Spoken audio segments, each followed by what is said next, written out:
Yes friends, ये है एक और question electrochemistry chapter NCERT standard 12th में in text question 3.8 suggest a way to determine the lambda nought m value of water. तो friends, इसके लिए हमारे पास दो मेथड्स है।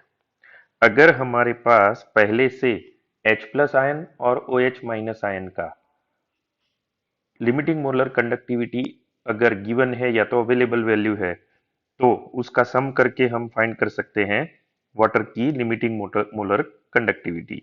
तो इसके लिए हम कह सकते हैं using the Kohlrausch law of independent migration of ions we can determine limiting molar conductivity of water. For that, either first method is we need independent limiting molar conductivity of hydrogen and hydroxide ions. By addition of both, we get limiting molar conductivity of water. तो ऐसे लिख सकते हैं हम इसके लिए lambda naught M H2O is equal to lambda naught M H plus ion plus lambda naught M OH minus ion, अगर ये वैल्यू गिवन है। अगर वैल्यू गिवन नहीं है तो सेकंड मेथड क्या हो सकता है?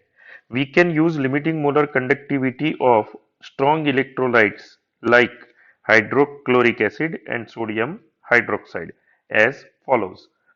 फ्रेंड्स, हम जानते हैं कि हाइड्रोक्लोरिक एसिड यानी कि HCl और NaOH sodium hydroxide acid base strong है।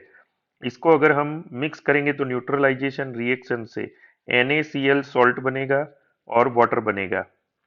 इसमें हाइड्रोक्लोरिक एसिड एक स्ट्रॉन्ग इलेक्ट्रोलाइट है, NaOH एक स्ट्रॉन्ग इलेक्ट्रोलाइट है, NaCl भी स्ट्रॉन्ग इलेक्ट्रोलाइट है।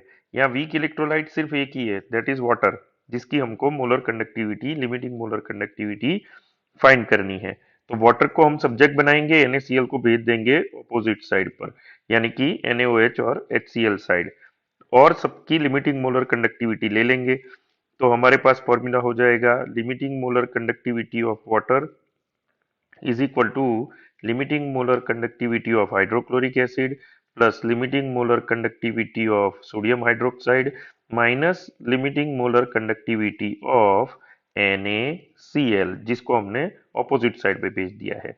नेक्स्ट, अब इसके इंडिविजुअल्स आयन की हमारे पास लिमिटिंग मोलर कंडक्टिविटी अवेलेबल होगी।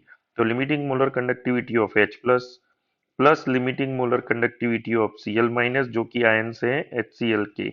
अब उसके बाद NaOH के आयंस जिसके आगे है पॉजिटिव साइन, तो हम लिख देंगे limiting molar conductivity of Na plus ion plus limiting molar conductivity of OH minus ion, और NaCl उसकी लिमिटिंग मोलर कंडक्टिविटी के आगे साइन लगा हुआ है माइनस, तो उसके दोनों आयंस की लिमिटिंग मोलर कंडक्टिविटी के आगे माइनस साइन हो जाएगा। That means lambda nought m Na plus minus lambda nought m Cl minus.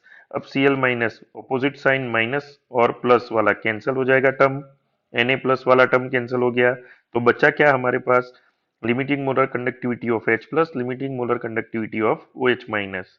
तो वापस यही फॉर्मूला आ गया हमारे पास, यानी कि limiting molar conductivity of water is equal to limiting molar conductivity of H plus plus limiting molar conductivity of OH minus ion। Thank you friends. तो हमारे channel को लाइक और सब्सक्राइब जरूर करिएगा। Thank you.